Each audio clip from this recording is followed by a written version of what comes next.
Best experience I ever had.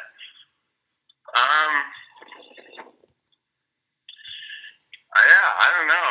It definitely probably is one of the meeting experiences. Mm-hmm. I mean, one of the cool things we do is we try to do a lot of community outreach Yeah. and work in the community.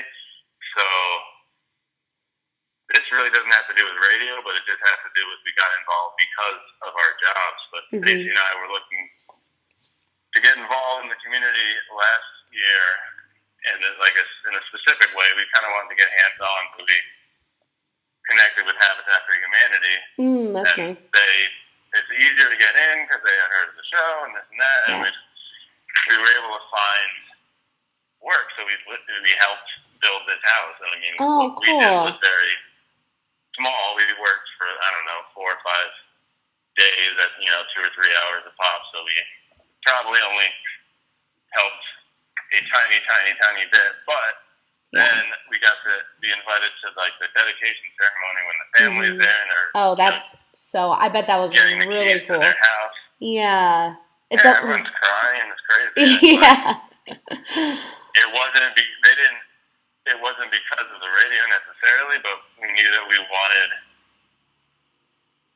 to do this, and we had the platform to share it with other people. Right. So, and if not given your job, you wouldn't have been able to do something like that, which is really cool. Well, yeah, it's like there's not many jobs, I think, where you can stop and be like, all right, well, what else do we want to do for our job? Like, we're able to decide what we want our job to really be in certain ways, I think. And we decided that Stacey grew up here, and I've loved it here since I moved here. So the community is a big part of our lives, and obviously it's what supports us as a show. So it was an easy decision, but it was also very, very special. Yeah, for sure. Also, what are your thoughts about like the future of radio? Because I mean, I also just did a radio diary log for one of my friends, and a lot of people are listening to Spotify more often now, and like Apple Music and SoundCloud and stuff like that. So do you think that'll affect the future of radio, or do you think it'll still be going strong in the as time goes on, even though all these different formats are popping up? I mean, yeah, it's definitely changing. I'm not worried about it personally. I think it all depends on who you are. Right. Like, it is affecting radio as a whole, as in, like, these big companies are not exactly having the best time necessarily, or you'll hear some of those, nationwide companies that own 200 stations or, 1,000 stations are losing money or this something. So I hear that. But for me, I think it just comes down to being local. Yeah. And that is really irreplaceable. So, like, I mean, sure, everyone listens to Spotify or whatever. I mean, I listen to Spotify in the gym. But, like, there's 2 times where you really go back to radio, and it's in your car and in your house. Again, a lot of people are doing satellite radio, or they have the aux in on their cars. But I feel like being local and being people who are in the community in which you're living is special and can't be replicated. So I agree. I tried to listen to morning radio shows on satellite radio, and to me it's just very bland and wide. You have to appeal to literally everyone in the country. No, I agree. So much here talking about Santa Rosa. Yeah, I know. I just started. My radio is actually broken for a while, so I didn't have a radio in my car for like 6 months, and then I was like, okay, I need to get my radio fixed because I'm taking all these radio classes. So yeah, I've been listening to a lot more morning talk show. Like I'll listen to you and Stacey like on the way to school, or I'll listen to Ashley and Ashley Sleek and them. So yeah, no, I agree with you. I definitely think that it's the locals that are, and people kind of supporting their local, radio stations that kind of keep it going for sure. Yeah, and I mean that's another fun part about this company is it's 100% local. We don't he doesn't have any companies in other states. It's not. It's literally all right here where we're named at Sonoma Media Group. It's here. So it's a lot of local businesses, a lot of local people. So yeah, I think that's our special thing that no one else has. Right. And what do you think are, like, I know you're saying that's like a specific trait that you had for wanting to become a radio broadcaster was because you are really passionate about like expressing yourself, and being free to talk about whatever you want, mostly whatever you want. But what do you think are like specific traits that usually pop up for a radio broadcaster? Like people who come in, they have like really bubbly personalities, or is it because they like music, or like what kind of traits kind of emerge for someone in your position? I think the most important thing is to have a point of view and to be able to express it fully. So conflict is interesting. And I don't mean it necessarily as in like this is bad or this is good or war, but like everything is kind of bred from conflict. So the most boring things I hear on radio are people not having an opinion or not taking a stance. Yeah. Being like, Britney Spears shaved her head. Yeah. Is she crazy? I don't know. Maybe she is. But on the other hand, maybe it's just really tough to like be able to like live in the spotlight. But also, isn't it weird? Like either way, it would be interesting as long as you made a decision. Like Britney Spears shaved her head. That's horrible what the media is doing to her. I can't believe the treatment of celebrities in this country. And this is bad, and this is why I feel that way. Yeah, it's just kind of boring. She shaved her head. What a crazy lady. Yeah. You can't put up with saying, get out of the kitchen. Yeah. You did this to yourself. People like hearing what other people have to say. And I think that's what I find interesting. Go ahead. Oh, I was saying that's what I find interesting is like, for example, like when you and Stacy talk, like you guys definitely, I noticed that you guys say your opinion, and it's way more entertaining to hear what someone else has to say rather than just, just kind of giving facts about, a specific, topic. And you don't even have to agree. It doesn't matter. Like, some of our most fun conversations is me saying whatever it was. I mean, even as simple as we did like this thing called Taco Quest last year, maybe this year, where like the stance I literally is just like fuck tacos, fuck tacos, tacos are stupid, they're the dumbest thing ever created, burritos are awesome. Yeah. I mean, yeah, it's a little bit like exaggerated, and of course I don't like step on every taco I see, but it's more fun that way. And then we had lots of spirited debates, and it was like goofy and weird, but still kind of fun. Yeah. So I think you just need to be creative and have a point of view and be able to express it creatively. Yeah, I agree. That's really all it takes. So when you first started, were you ever nervous, or was it kind of your experiences that kind of made you, not so nervous on air? Because like you were saying, that there's, even though you don't see the people you're talking to, that they're out there.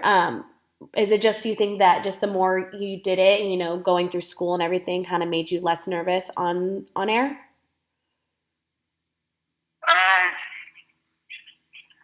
Maybe. I definitely wasn't nervous when I started this job. Yeah. But I think that was, let's try to pinpoint when I got comfortable. I think it was easier for me because I eased into it in New York.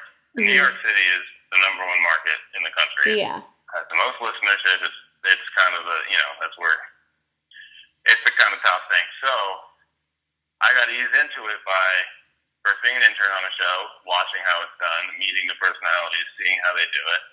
Then as a producer on the show, I'm like in the background, and every, once an hour, if I'm lucky, hey, Jonah, this happened. What do you think about this?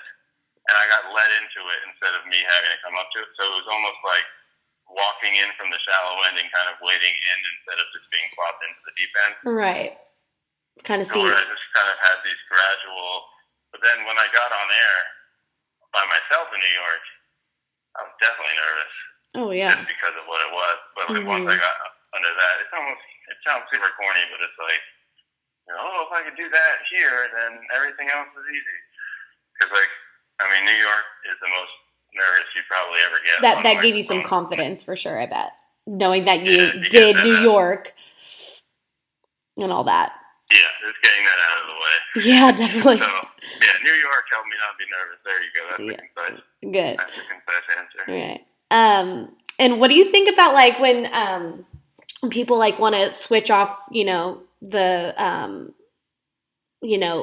switch stations because a commercial comes on, or you and Stacy come on, or something like that? Like, what do you think about that? Or how do you feel when like listeners want to like switch stations when a commercial comes on? I mean, that's up to them. I don't hold any grudges. Yeah. I think it's actually less than is the stereotype. It's like they've done studies where like they've done a contest directly after commercials end, like before the music starts, and they have a very big response, meaning that people were listening to commercials. Yeah. But I mean, I get it. Like that's why like DVRs were popular because like some people were fed up with commercials. I mean, I think really a strategy is to just not have as many. And I think we do that. We're a pretty music-centric station, and obviously commercials are why we have a station. Like, the businesses that support our station are the ones paying the bills. Exactly. So, it's obviously necessary. Right. That's why radio's free, right? I mean, you pay for a satellite subscription. Yep. You don't pay for radio. But I think it's up to the station to make people want to come back.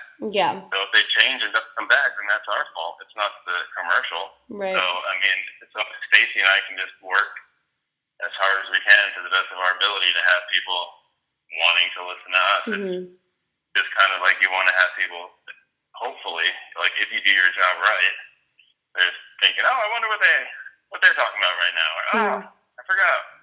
They're saying this is coming up in 10 minutes. I want to go back and check that out. Yeah. It's complete. So if they change and don't come back, I'm not mad at them. We just didn't do the job as having as much entertaining content as was needed.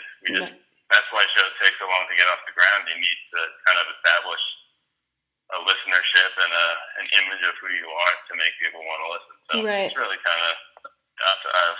I definitely think you and Stacey do a really good job at that too, because like you guys are definitely entertaining together, and I feel like the only time that people even really want to change station is like if a commercial about, I don't know, River Rock Casino comes on or something. But like I never find myself wanting to, even other radio stations where I know that they have really good talk shows, like two people talking or just one guy or one girl who just are, broadcasting. I find myself not really ever wanting to change over. So that's from a listener's, perspective for sure. Well, I appreciate it. Yeah, of course. And last thing, what is like something that you would recommend to someone like in Quezon or anyone who wants to kind of get into the industry? I mean, there's really nothing to it but to do it.